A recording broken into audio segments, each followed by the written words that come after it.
Hello, everyone. The joke is back, and it's looking for trouble. You thought the joke was gone. You were wrong. All right, let me hit some buttons over here.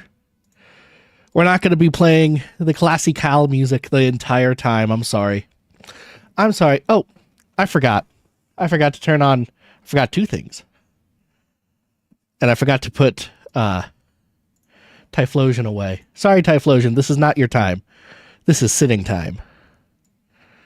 Sorry, Typhlosion, go away. Hi, Moshi. Moshi Mosh. Typhlosion, go in the trash. There we go. Gonna be lurking in the background while you play games? Let's go. Are you ready to have your mind expanded with knowledge? Domain expansion. Read old book. It's super effective. Ready for you to enter me. Mashi, what are you doing?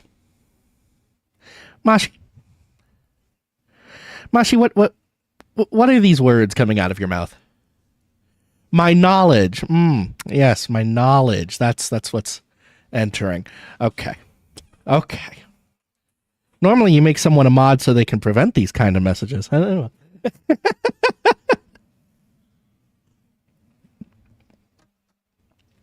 I have my cherry blossom iced tea. Moshi just having a realization moment. I'm the mod. I'm the one who does mod things. Nah, you're fine. You're fine. I'm pretty sure it's in the rules that you can flirt with me. I'm pretty sure it's in the chat rules. If I don't if I remember correctly.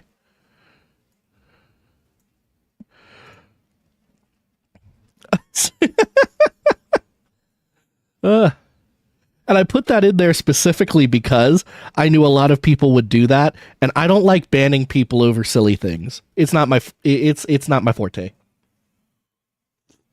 All right, what do we think, chat? Do we want the fireplace sounds today? Do we want that nice crackle going on? Or no fireplace sounds? Someone called you a sweet potato recently, like mashy potato. You know what? It makes some sense. Yeah, I'm going to turn on the fireplace. I miss the fireplace. Even if you can't see it behind the teleprompter, there is a fireplace. That is pretty cute. You know, I live in an area of the country that might be known for its potatoes. And I've never heard that used as a flirting thing out here. And it really should be. Sweet potato is baller knowledge. All right. So, first things first, the teleprompter app. Everyone look at it. It's very nice, isn't it? I actually had that made by an AI because here's the thing. All right. And I feel like this is a great cross section for AI, right? Everything already has my data, but I don't want anything to have my data. And every teleprompter app I could find was like this always online, probably sending everything back to source kind of a program. And I was like, screw that noise. I'll just make one. It's not a hard app to make. So I'll just make one. And then no one's collecting my data off of it. And it just lives on my computer and it's mine. They'll be able to hear your inappropriate jokes. Mashi, don't worry about it. Facebook already knows you're gay.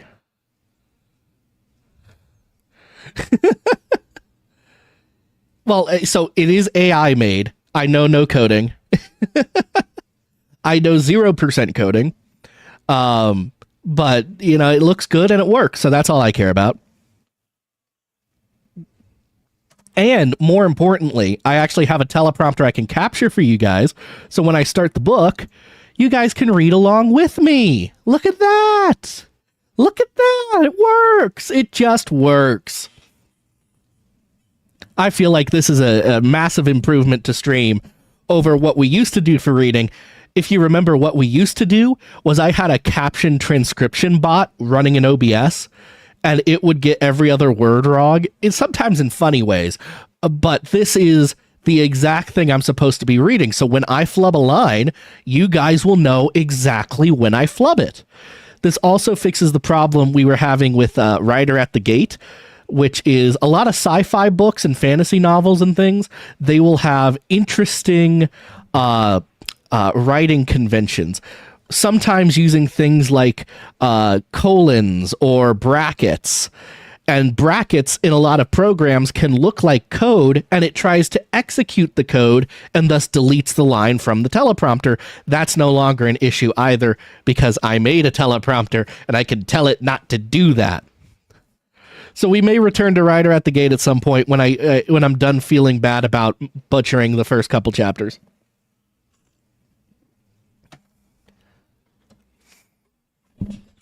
Yeah. And I knew the reason I said anything about it being AI in the first place is I knew someone would recognize the Claude UI aspects here.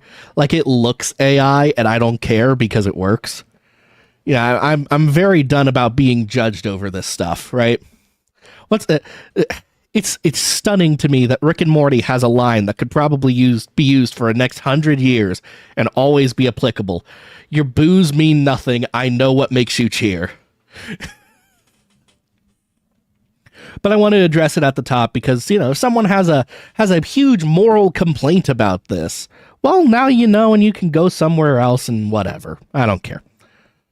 We're here to read Pride and Prejudice. We're here to read Pride and Prejudice and become smart doing so. So I've been wanting to restart the reading series for a while, and there was one particular video that inspired me to do so. A high school student went around his high school asking his peers to read a sentence he had written, and no one was able to read the sentence. And these are high school kids, and none of them can read. And it was very, very sad. And I'm not like upset with those kids or anything. If you get to high school and you can't read, that's obviously on the school system, right? It's on these terrible, terrible teachers. So that's why I wanted to get back. Part of the reason I wanted to get back to this again, it was the reason I started the channel in the first place, was to do stuff like this.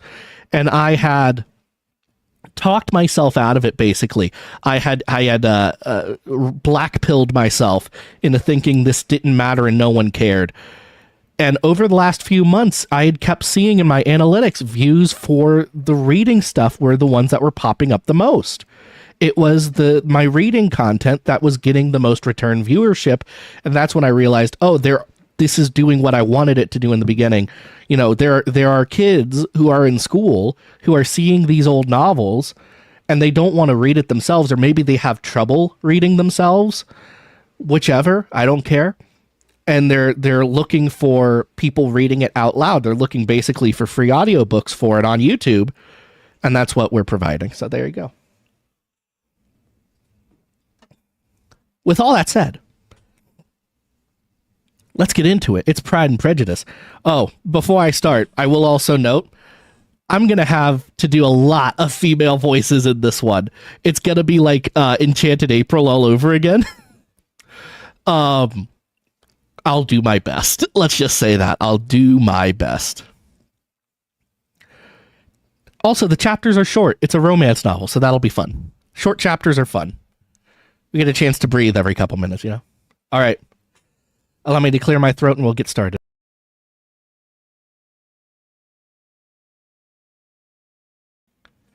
Chapter 1. It is a truth universally acknowledged that a single man in possession of a good fortune must be in want of a wife. However little known the feelings or views of such a man may be on his first entering a neighborhood, this truth is so well fixed in the minds of the surrounding families that he is considered as the rightful property of someone or other of their daughters. "My dear Mr. Bennet," said his lady to him one day, "have you heard that Netherfield Park is let at last?" Mr. Bennet replied that he had not. "But it is," returned she, "for Mrs. Long has just been here, and she has told me all about it." Mr. Bennet made no answer. "Do you not want to know who has taken it?" cried his wife impatiently. You want to tell me, and I have no objection to hearing it. He came down to see the place. These copyrights, by the way, those are the original images that were in the book that I forgot to edit out. I didn't realize they would just leave their copyright tags. This was invitation enough. Why, my dear, you must know Mrs. Long says that Netherfield is taken by a young man of large fortune from the north of England, that he came down on Monday in a chaise and four to see the place, and was so much delighted with it that he agreed with Mr. Morris immediately that he is to take possession before Michaelmas, and some of his servants are to be in the house by the end of next week. Well, what is his name? Bingley. Is he married or single? Oh, single, my dear, to be sure. A single man of large fortune, 4,000 or 5,000 a year. What a fine thing for our girls. How so? How can it affect them? My dear Mr. Bennet, replied his wife, how can you be so tiresome? You must know that I am thinking of his marrying one of them. Is that his design in settling here? Design? Nonsense. How can you talk so? But it is very likely that he may fall in love with one of them, and therefore you must visit him as soon as he comes. I see no occasion for that. You and the girls may go. Oops. Didn't put a scroll on it. You and the girls may go, or you may send them by themselves, which perhaps will still be better. For as you are as handsome as any of them, Mr. Bingley might like you the best of the party. My dear, you flatter me. I certainly have had my share of beauty, but I do not pretend to be anything extraordinary now.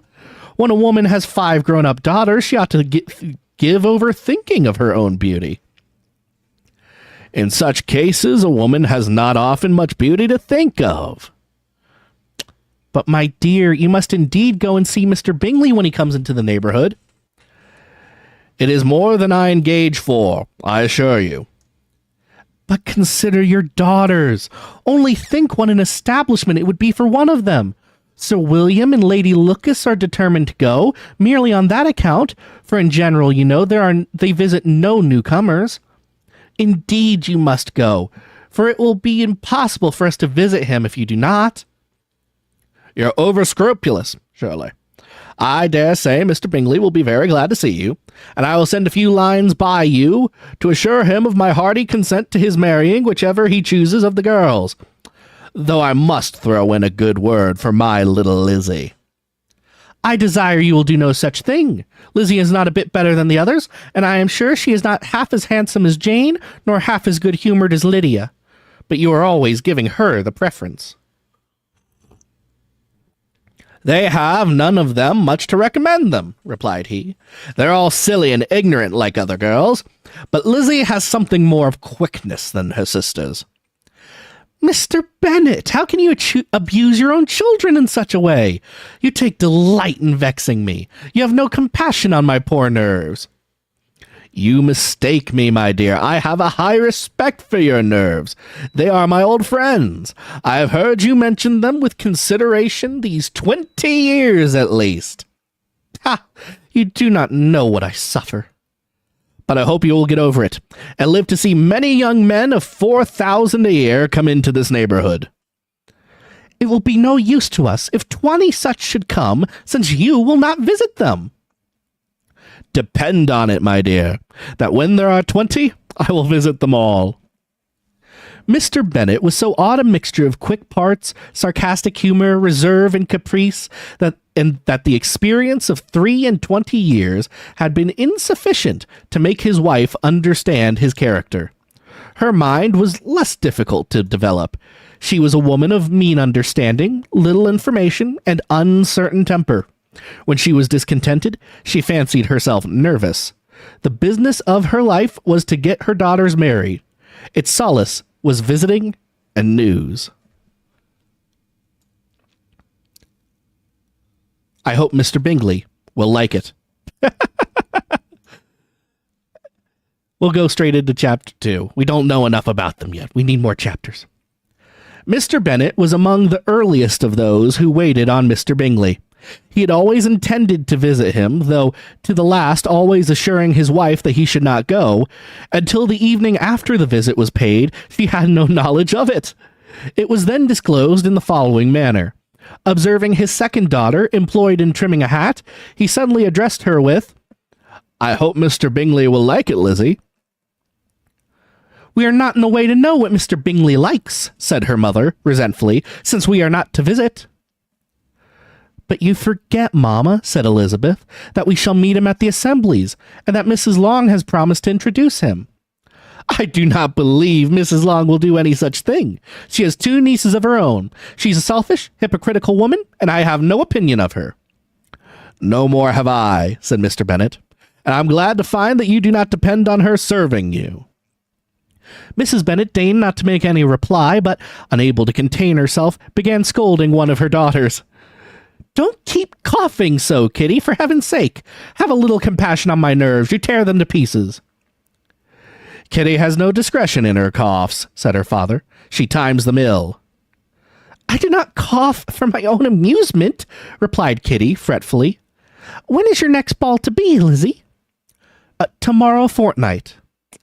"Aye, so it is," cried her mother, "and Mrs. Long does not come back till the day before, so it will be impossible for her to introduce him, for she will not know him herself." "Then, my dear, you may have the advantage of her friend and introduce Mr. Bingley to her." "Impossible, Mr. Bennet, impossible, when I am not acquainted with him myself. How can you be so teasing?" "I honor your circumspection. Yep. A fortnight's acquaintance is certainly very little. One cannot know what a man really is by the end of the fortnight, but if we do not venture, somebody else will, and after all, Mrs. Long and her nieces must stand their chance, and therefore, as she will think it an act of kindness if you decline the office, I will take it on myself." The girls stared at their father. Mrs. Bennet only said, "Nonsense! Nonsense!" "What can be the meaning of that emphatic exclamation?" cried he. "Do you consider the forms of introduction and the stress that is laid on them as nonsense? I cannot quite agree with you there. What say you, Mary? For you're a young lady of deep reflection, I know, and read great books and make extracts." Mary did wish to say something very sensible, but knew not how. "While Mary is adjusting her ideas," he continued, "let us return to Mr. Bingley." "I am sick of Mr. Bingley," cried his wife. "I'm sorry to hear that, but why did you not tell me so before? If I had known as much this morning, I certainly would not have called on him. It is very unlucky. But as I have actually paid the visit, we cannot escape the acquaintance now." The astonishment of the ladies was just what he wished. That is Mrs. Bennet perhaps surpassing the rest, though when the first tumult of joy was over, she began to declare that it was what she had expected all the while. "How good it was in you, my dear Mr. Bennet! But I knew I should persuade you at last. I was sure you loved your girls too well to neglect such an acquaintance. How pleased am I! And it is such a good joke, too, that you should have gone this morning and never said a word about it till now." "Now, Kitty, you may cough as much as you choose," said Mr. Bennet, and as he spoke, he left the room, fatigued with the raptures of his wife. Why is this my parents? Why is this my parents? Why is this my father's humor? And why is this my mother's nerves? Good Lord. Hello, Raymond Dew. Yeah, Jane Austen. Fuck yeah. Thanks for stopping by. "What an excellent father you have, girls," said she when the door was shut. "I do not know how you will ever make him amends for his kindness, or me either, for that matter." I can think of a couple ways. "At our time of life, it is not so pleasant, I can tell you, to be making new acquaintances every day, but for your sakes we would do anything. Lydia, my love, though you are the youngest, I dare say Mr. Bingley will dance with you at the next ball." "Oh, said Lydia stoutly. I'm not afraid, for though I am the youngest, I'm the tallest. The rest of the evening was spent in conjecturing how soon he would return Mr. Bennet's visit, and determining when they should ask him to dinner. He rode a black horse. And that's the end of chapter 2. He rode a black horse is actually fucking ominous. That's a great line. Like, oh yeah. When was he going to visit? Well, you see, he rode a black horse. That's pretty sweet. That is pretty sweet. Man, if I could ever have a horse, it would be a nice black horse. That would be sick. Unfortunately, you can't ride black horses through town anymore. People will say to get off the road, or, oh, he's a specter of evil, or, what have you. All right. Chapter 3. Not all that Mrs. Bennet, however, with the assistance of her 5 daughters, could ask on the subject was sufficient to draw from her husband any satisfactory description of Mr. Bingley. They attacked him in various ways, with bare-faced questions, ingenious suppositions, and distant surmises, but he eluded the skill of them all, and they were at last obliged to accept the second-hand intelligence of their neighbour, Lady Lucas. You'd be so scared of getting close to a horse, they're awesome, but I can't. So my grandfather raised a couple horses, so I'm pretty well versed in a little bit of horsecraft. I wasn't a rider, but I helped care for the horses, kind of a thing. And yeah, they can be a little spooky, but it's one of those things where they completely draw off your nerves. If you're nervous, they think they have reason to be nervous because they see us as smarter. They see us as more intelligent. So if we're afraid, they think they have a reason to be afraid, even if they can't see anything. And so they get skittish. You could say I have a talent for horsing around. Yes. That's a little bit of where this model came from. A little bit is Teller as a character supposed to be a rider. I hope you can kind of see it in the clothing. Lady Lucas's report was highly favorable. Sir William had been delighted with him. He was quite young, wonderfully handsome, extremely agreeable, and to crown the whole, he meant to be at the next assembly with a large party. Nothing could be more delightful. To be fond of dancing was a certain step towards falling in love, and very lively hopes of Mr. Bingley's heart were entertained. That's so true. Back when I was a dancing man, that is very true. A love of dancing is a want to fall in love. Absolutely. Any man who's like, yeah, I love dancing, it's because he's trying to meet a girl. Every single time. I've never found this to not be true.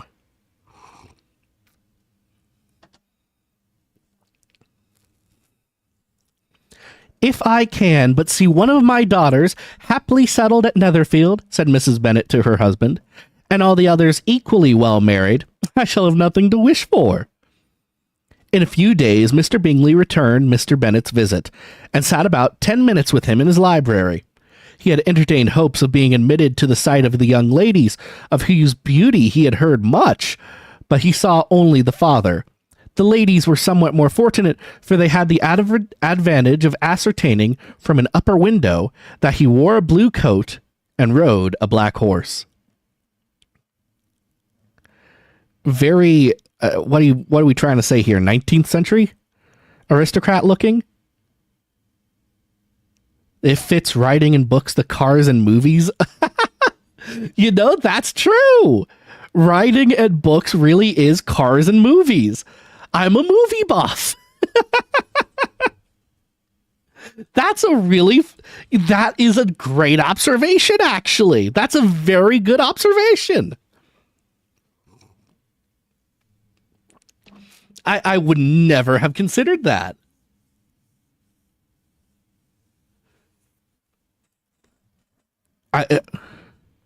Now it makes me want to rewrite some of the character. That observation is so good. I actually want to rewrite some lore to make him like a book snob. He's the regular Joe? I don't know. Because everyone kind of would have horses back then, yeah? Or anyone rich enough. You know, that's a great point. Everyone needed a horse. I don't know. Maybe I'll reach out to Tomoe and ask her about it. She'll never respond to me, but, you know, it would be funny.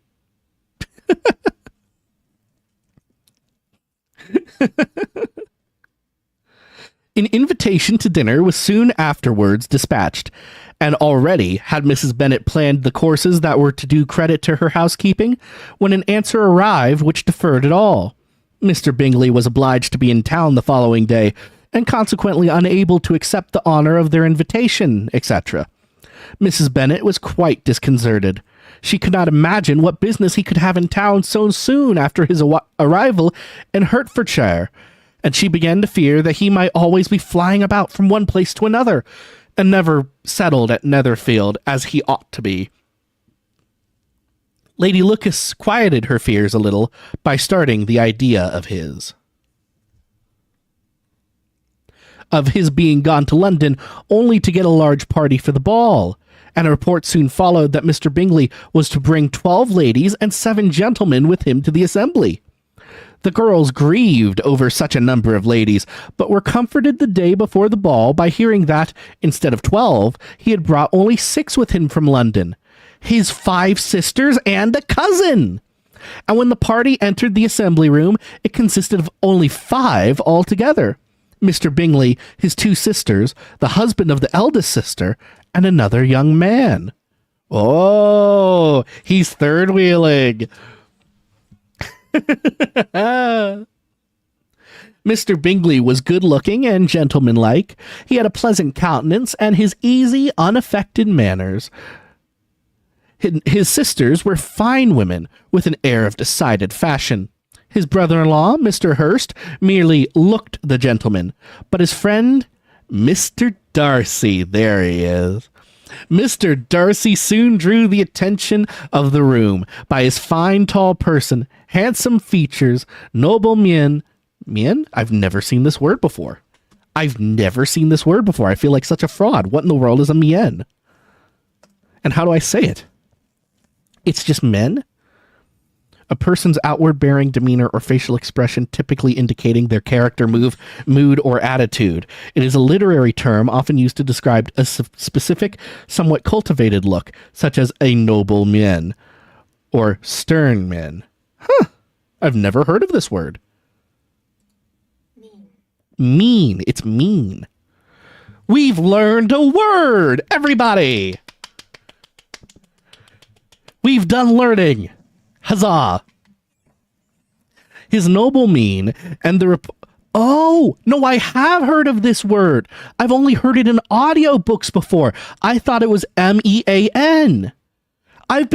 Oh gosh, I've got to go edit my book.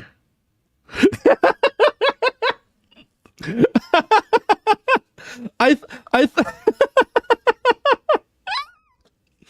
thought it was an alternate definition for the word mean. Oh no.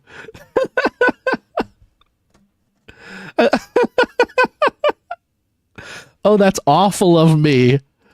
Oh no.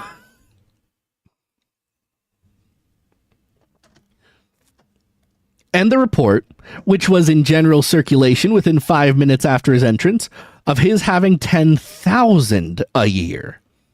The gentlemen pronounced him to be a fine figure of a man. The ladies declared he was much handsomer than Mr. Bingley, and he was looked at with great admiration for about half the evening, till his manners gave a disgust which turned the tide of his popularity. For he was discovered to be proud, to be above his company, and above being pleased, and not all his large estate in Derbyshire could save him from having a most forbidding, disagreeable countenance, and being unworthy to be compared with his friend. Mr. Bingley had soon made himself acquainted with all the principal people in the room. He was lively and unreserved, danced every dance, was angry that the ball closed so early, and talked of giving one himself at Netherfield. Such amiable qualities must speak for themselves. What a contrast between him and his friend. Mr. Darcy danced only once with Mrs. Hurst and once with Miss Bingley, declined being introduced to any other lady, and spent the rest of the evening in walking about the room, speaking occasionally to one of his own party. His character was decided. He was the proudest, most disagreeable man in the world, and everybody hoped that he would never come there again. Amongst the most violent against him was Mrs. Bennet, whose dislike of his general behavior was sharpened into particular resentment by having his slighted one of her daughters. Elizabeth Bennet had been obliged, by the scarcity of the gentlemen, to sit down for 2 dances. I've never heard of a dance that had a scarcity of gentlemen. I've literally never heard of this. Chat, sound off. Have you ever been to a dance where there was not enough men for all of the women in attendance? I don't think this is possible. I've been to many dances. I've never seen this happen. During part of that time, Mr. Darcy had been standing near enough for her to overhear a conversation between him and Mr. Bingley, who came from the dance for a few minutes to press his friend to join it. I like Mr. Bingley. He's my kind of fella. Well, I actually see a bit of myself in both of them at different points in my life. "Come, Darcy," said he, "I must have you dance. I hate to see you standing about by yourself in this stupid manner. You had much better dance." "I certainly shall not. You know how I detest it, unless I am particularly acquainted with my partner. At such an assembly as this, it would be unsupportable. Your sisters are engaged, and there's not another woman in the room whom it would not be a punishment to me to stand up with." "I would not be so fastidious as you are," cried Bingley. "For a kingdom! Upon my honour, I've never met with so many pleasant girls in my life as I have this evening, and there are several of them, you see, uncommonly pretty." "You are dancing with the only handsome girl in the room," said Mr. Darcy, looking at the eldest, Miss Bennet. "Oh, she is the most beautiful creature I've ever beheld. But there is one of her sisters sitting down just behind you, who is very pretty, and I dare say very agreeable.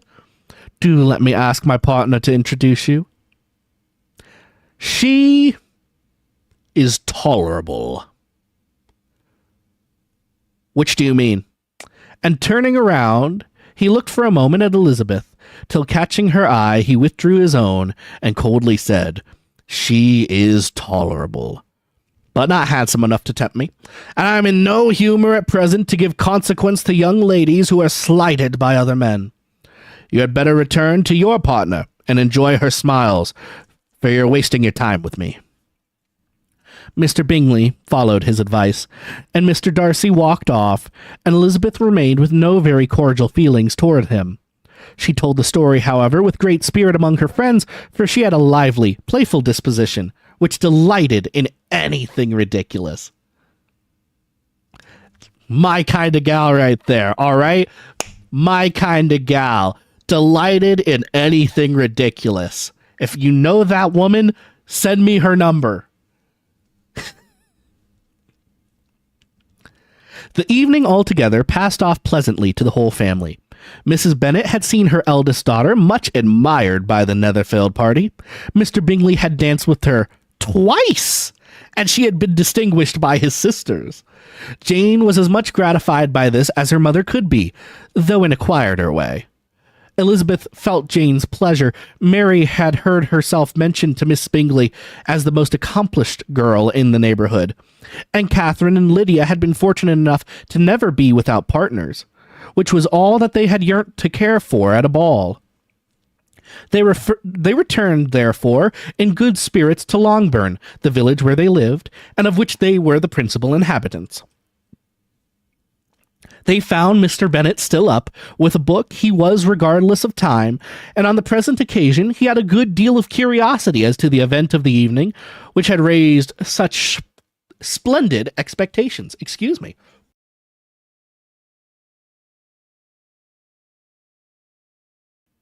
Little cough there.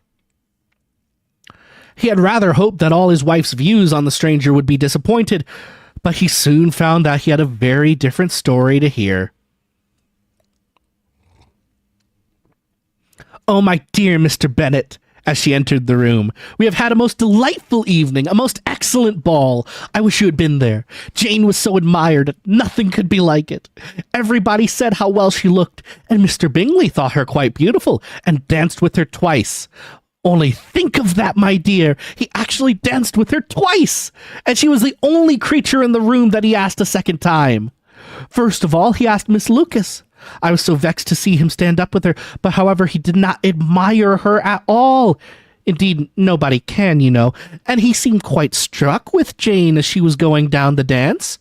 So he inquired who she was and got introduced and asked for the next two. Then the 2/3 he danced with Miss King, and the 2/4 with Maria Lucas, and the 2/5 with Jane again, and the 2/6 with Lizzie, and the Belanger. If he had any compassion for me," cried her husband impatiently, "he would not have danced half so much. For God's sake, say no more of his partners. Oh, that he had sprained his ankle in the first dance."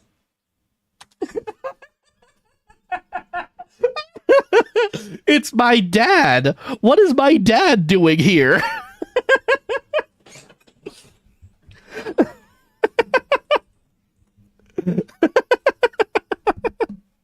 What's he doing here?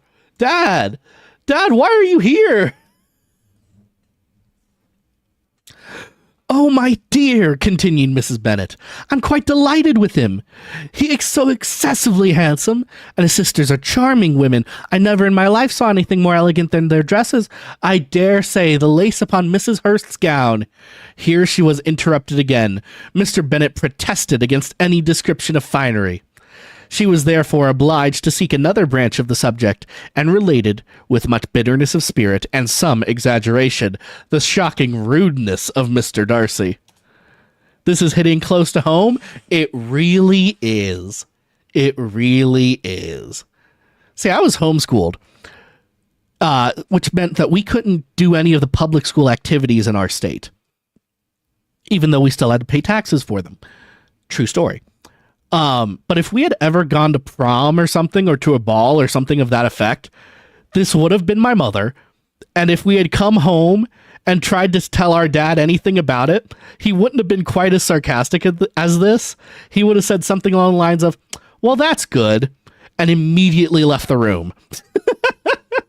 He hated these kinds. He still does. He hates these kinds of conversations. He's learned to like sit with them and live through them now. He's been married to my mother too long, but and sometimes you'll like say the exact right thing and he'll get very animated about it. He'll get very into it, which I dare say we're about to see. But you have to say exactly the right thing that would make him interested. Otherwise, he's just looking at you the whole time like, "Why are you telling me this? Do you think I care? Why would I care? I mean, I'm glad you had fun, but why do I care about this? Can I go back to this thing I was working on? Oh, wait, someone dissed your little brother." Just walks away, yeah. I'm exaggerating a bit, but the fact that this is triggering those memories does mean it's close enough. "But I can assure you," she added, "that Lizzie does not lose much by not suiting his fancy, for he is a most disagreeable, horrid man, not at all worth pleasing. So high and so conceited that there was no enduring him. He walked here and he walked there, fancying himself so very great, not handsome enough to dance with. I wish you had been there, my dear, to have given him one of your set-downs. I quite detest the man." And that's the end of chapter 3. Oh, I guess we don't get to see Mr. Darcy have a blow up over this.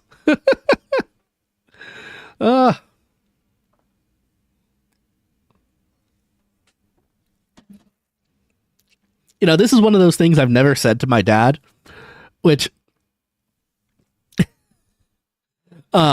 probably I should at some point, right? but his general demeanor, I do find to be a very worthwhile demeanor for a man of his age. He is impeccably noble, yet with a fine hair-trigger temper against any slight or injustice against his family or the community at large. I find these to be used together and in good moderation, terrific qualities in a man. And I do hope to have that same temperament myself one day if I could ever bring myself to care about things.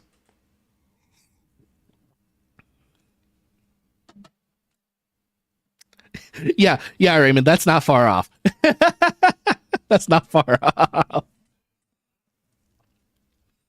All right, chapter 4. When Jane and Elizabeth were alone, the former, who had been cautious in her praise of Mr. Bingley before, expressed to her sister how very much she admired him. "He's just what a young man ought to be," said she, "sensible, good-humoured, lively, and I never saw such happy manners, so much ease, with such perfect good breeding." "He's also handsome," replied Elizabeth, "which a young man ought likewise to be if he possibly can. His character is thereby complete." "I was very much flattered by his asking me to dance a second time. I did not expect such a compliment." "Did you not? I did for you. But that is one great difference between us. Compliments always take you by surprise, and me neither." "What could be more natural than his asking you again? He could not help seeing that you were about 5 times as pretty as every other woman in the room. No thanks to his gallantry for that." "Well, he certainly is very agreeable, and I give you leave to like him. You may have liked a stupider person." "Oh, sorry, you have liked many a stupider person." "Dear Lizzie! Oh, you are a great deal too apt, you know, to like people in general. You never see a fault in anybody. All the world are good and agreeable in your eyes. I've never heard you speak ill of a human being in my life." "I would not wish to be hasty in censuring anyone, but I always speak what I think." "I know you do, and it is that which makes the wonder. With your good sense, to be so honestly blind to the follies and nonsense of others. Affection of candor is common enough. One meets with it everywhere. But to be candid without ostentation or design, to take the good of everybody's character and make it still better, and say nothing of the bad, that belongs to you alone. And so, you like this man's sisters too, do you? Their manners are not equal to his." "Well, certainly not at first, but they're very pleasing women when you converse with them. Miss Bingley is to live with her brother and keep his house, and I am much mistaken if we shall not find a charming neighbour in her. Very charming." Elizabeth listened in silence, but was not convinced. Their behaviour at the assembly had not been calculated to please in general, and with more quickness of observation and less pliancy of temper than her sister, and with a judgment, too, unassailed by any attention to herself, she was very little disposed to approve them. They were in fact very fine ladies, not deficient in good humour when they were pleased, nor in the power of being agreeable when they chose it, but proud and conceited.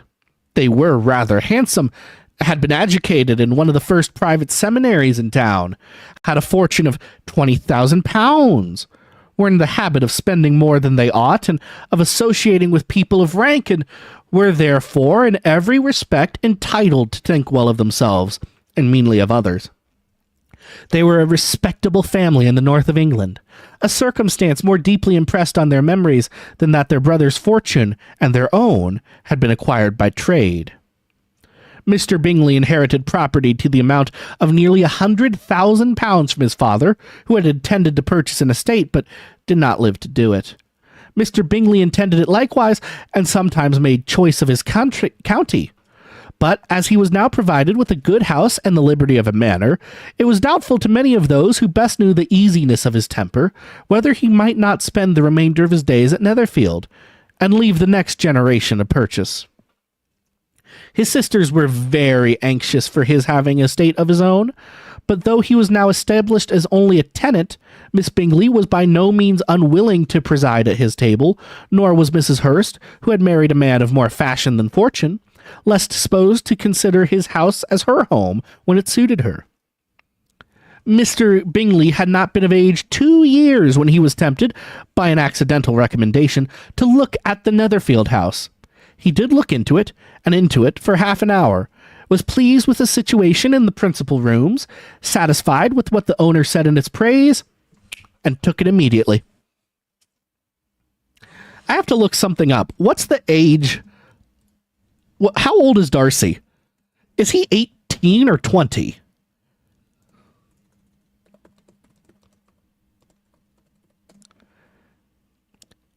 $28. Their year of adulthood is 26? That's very odd.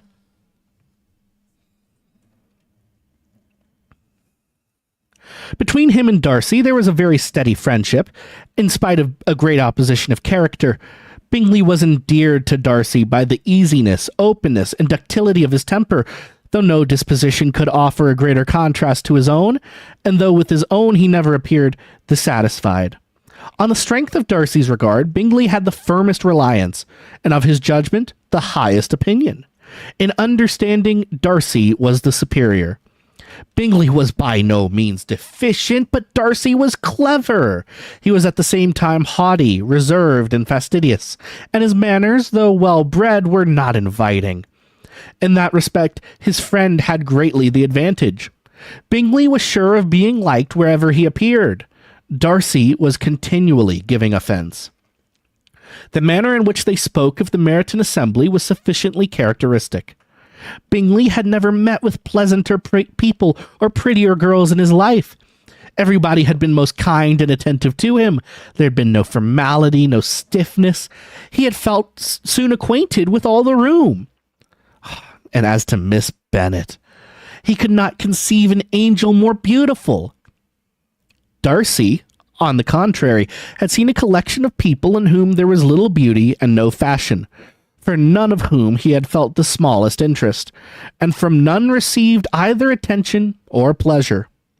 Miss Bennet he acknowledged to be pretty, but she smiled too much.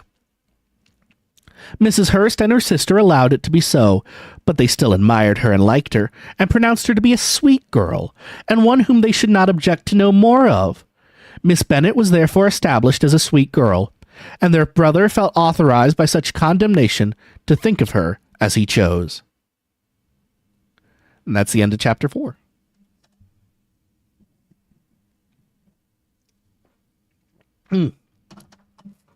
So I write a lot of romance just for myself, really. Never really published. And I say really, I mean never published. So I write a lot of romance, and I follow the formulas. I like a good formula. I think formulas can add a lot to a story when used correctly.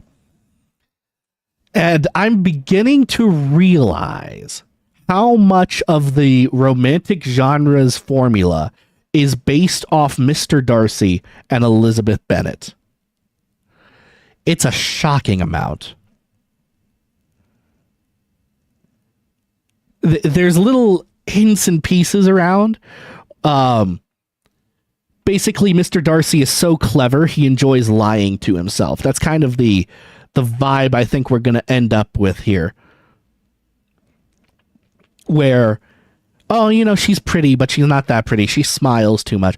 He's just so against any form of happiness for himself and so clever about it that he will continue lying to himself about it until he can no longer lie. That's my feeling about the man.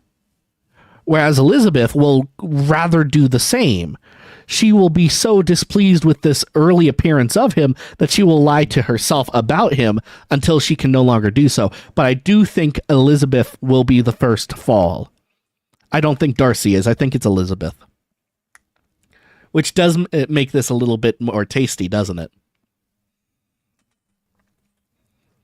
All right, chapter 5. Within a short walk of Longbourn lived a family with whom the Bennets were particularly intimate. Sir William Lucas had been formerly in trade in Meryton, where he had made a tolerable fortune and risen to the honour of knighthood by an address to the king during his mayoralty. The distinction had perhaps been felt too strongly, It had given him a disgust to his business and to his residence in a small market town, and quitting them both, he had removed with his family to a house about a mile from Meryton, denominated from that period Lucas Lodge, where he could think with pleasure of his own importance, and, unshackled by business, occupy himself solely in being civil to all the world. For though elated by his rank, it did not render him supercilious. On the contrary, he was all attention to everybody.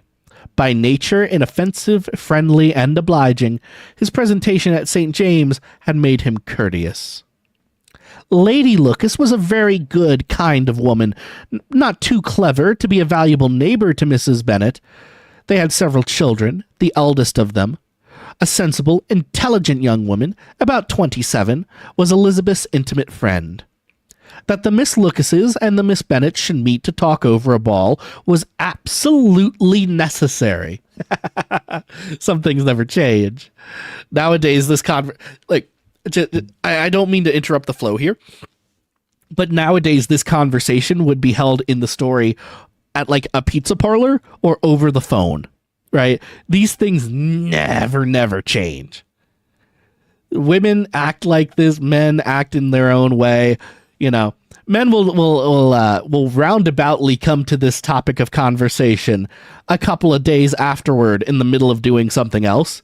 The women will congregate immediately to talk about every part of this.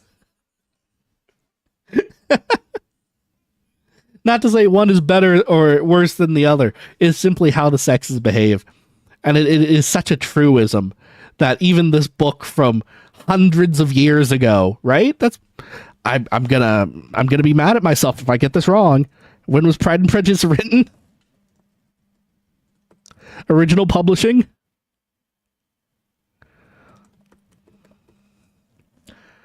(1813). Yes, over 210 years ago is this book. That's how true this truism is. That the Miss Lucases and the Miss Bennets should meet to talk over a ball was absolutely necessary, and the morning after the assembly brought the former to Longbourn to hear and to communicate. "You began the evening well, Charlotte," said Mrs. Bennet with civil self-command to Miss Lucas. "You were Mr. Bingley's first choice." "Yes, but he seemed to like his second better." "Oh, you mean Jane, I suppose, because he danced with her twice?" "To be sure, that did seem as if he admired her." "Indeed, I rather believe he did. I heard something about it, but I hardly know what. Something about Mr. Robinson?" "Perhaps you mean what I overheard between him and Mr. Robinson? Did I not mention it to you? Mr. Robinson's asking him how he liked our Meryton assemblies, and whether he did not think there was a great many pretty women in the room, and which he thought the prettiest. And is answering immediately to the last question, 'Oh, the eldest Miss Bennet, without a doubt. There cannot be two opinions on that point.'" Trying to do like a female slant to my voice while impersonating a male's voice. I make myself laugh a lot. It's good. "Upon my word. Well, that was very decided indeed. That to seem as if... But however, it may all come to nothing, you know." "My overhearings were more to the purpose than yours, Eliza," said Charlotte. "Mr. Darcy is not so well worth listening to as his friend, is he?"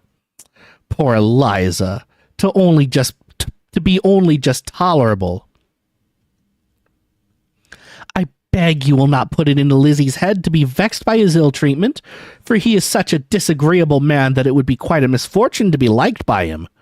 Mrs. Long told me last night that he sat close to her for half an hour without once opening his lips." "Are you quite sure, ma'am? Is not there a little mistake?" said Jane. "I certainly saw Mr. Darcy speaking to her." "Aye, because she asked him at last how he liked Netherfield, and he could not help answering her, but she said he seemed very angry at being spoken to."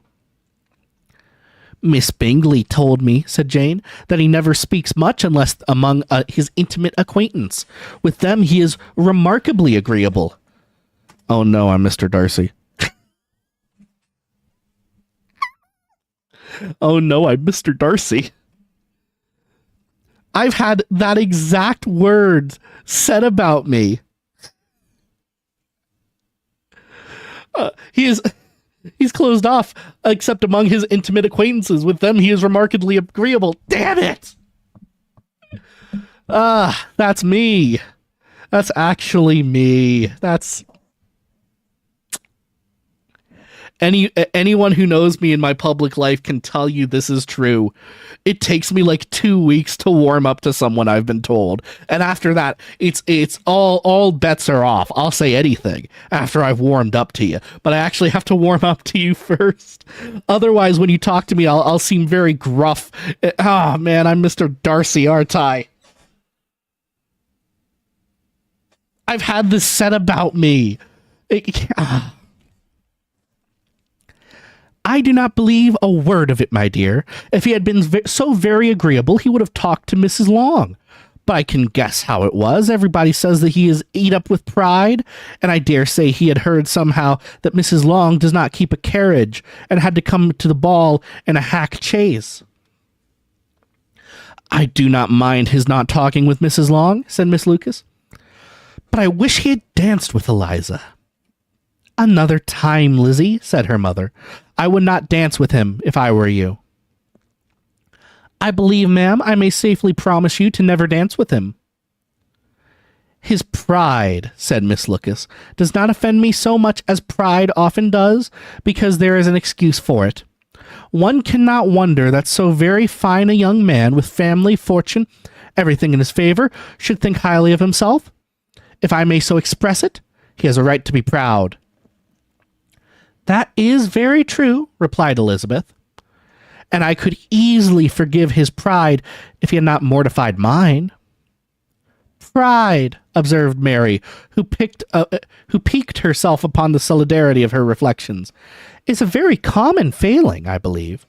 By all that I have ever read, I am convinced that it is very common indeed, that human nature is particularly prone to it, and that there are very few of us who do not cherish a feeling of self-complacency on the score of some quality or other, real or imaginary. Vanity and pride are different things, though the words are often used synonymously. A person may be proud without being vain. Pride relates more to our opinion of ourselves. Vanity to what we would have others think of us. If I were as rich as Mr. Darcy, cried a young Lucas, who had came with his sisters, I should not care how proud I was. I would keep a pack of foxhounds and drink a bottle of wine every day. I like this kid. Make him president. Make him president. All this kid needs is a bunch of dogs and a bottle of wine. I like this unnamed child. Give him a name. Author, give him a name. I'm tempted to rewrite this entire book now, Pride and Prejudice, but that one kid gets a name.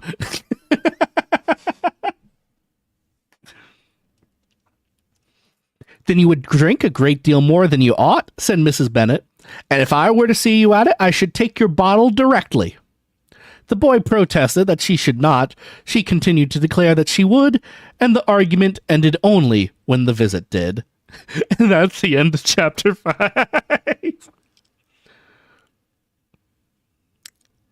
By the end of the book, a note by Jane Austen that goes, "Doesn't all this sound familiar, Teller?" I would... Dude.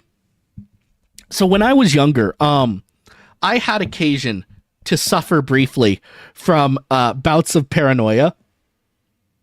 It was a unrelated medical thing. It thankfully wasn't my brain. Well, it was kind of my brain, but it wasn't my brain's fault. Does that make sense? It was sleep related. So I had opportunity to suffer from bouts of paranoia.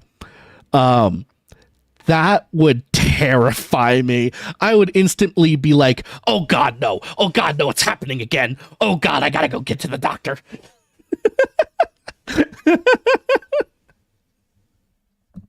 Oh man. It was like very mild, not enough to like be noticed by people who were not very close to me. And it usually exhibited itself as like being a wallflower, where I was just too paranoid to be in the middle of a room or be very talkative or things like that. And most people just read it as me being shy. But if we get to the end of this book and somehow I get mentioned, I would cry.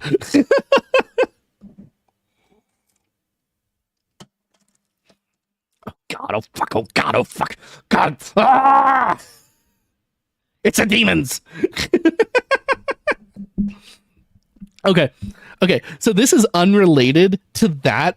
Okay, take the paranoia story. I'll explain that briefly. I had an obstruction that caused me to sleep very poorly. So I was basically like, when someone doesn't sleep for 5 days and they start hallucinating? I was like on a very mild case of that for multiple years. And I was just like, oh, this is how my brain is. And then I got a machine that breathes for me when I sleep, and now I don't do that anymore. The ending is just look behind you. Nothing behind me. We're good. So take that, lift that story out, put it away. Completely unrelated to that story. There was one time when I was in college where I forget what I was doing, but I tripped at some kind of party or something, and I hit my head on some concrete pretty bad. Not enough to draw blood, but enough to definitely have a concussion. And apparently I started ranting about demons.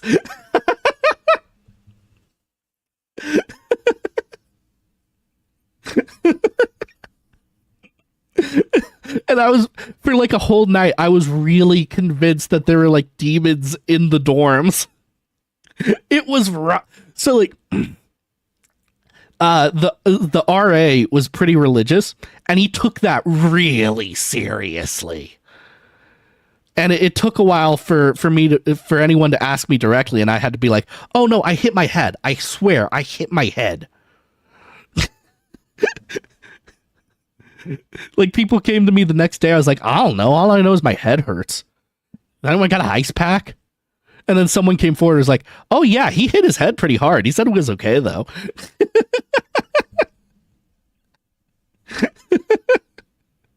Scared my RA half to death. It was great. Because like, apparently I was completely sincere about it. It wasn't a bit. And I have I don't mean to keep the Darcy references going, but I have also been called clever. So imagine, if you would, a completely sincere young man who is also clever enough to convince others of his notions, running around saying there's demons. And a RA who's religious enough to be predisposed to that and believe it. Apparently, I don't remember much of this. But I do remember at one point I had seen like a shadow on the wall. Like, I remember physically seeing a shadow that moved across the wall. In hindsight, I understand that I had a concussion and my eyes were coming in and out of focus and creating an optical illusion, but I didn't know that at the time. So so they were like, "You and me, kid, we got to stop these demons."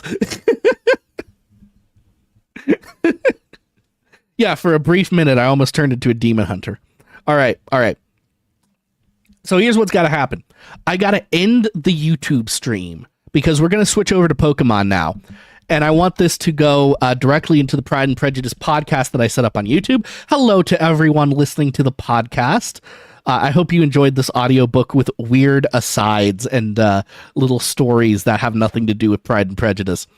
So we're going to end that now. Thank you all for coming. I hope you enjoy. We'll have the next 5 chapters, not next week, but the week after, because I have some overtime next week on Sunday. So the week after, we'll get you another 5. I hope this is enough to tide you over until then. I'll see you next time.